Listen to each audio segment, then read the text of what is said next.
Many people marvel at the height of skyscrapers in cities, but don't consider what's happening on the inside of these towering buildings.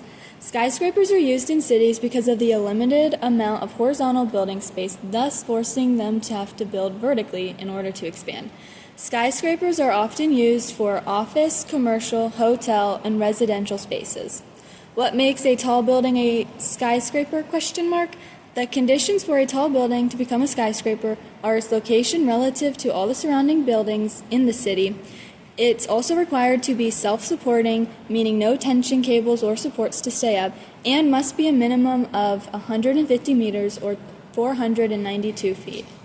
Before building up, builders have to build down because the rule of thumb for buildings is the taller the building, the stronger and deeper the foundation. So for skyscrapers, there needs to be really strong foundation to support its height, weight, and forces of nature, including winds at the top that can reach up to 100 miles per hour. The foundation starts deep in the ground with bedrock.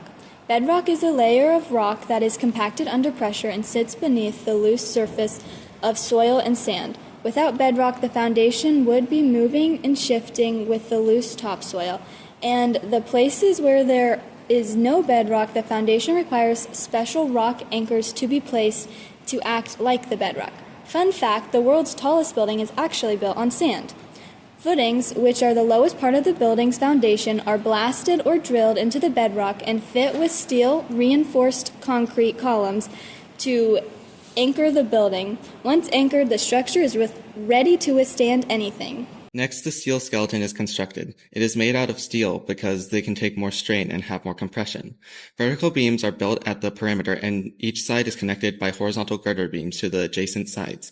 For even more strength, diagonal beams are linked from the sides to the center. After the skeleton is complete, concrete is poured, gluing everything together, and cranes are used to build the rest upward. A tuned mass dampener is a device that reduces unwanted vibrations in a structure. It consists of a large mass connected by springs and dampeners.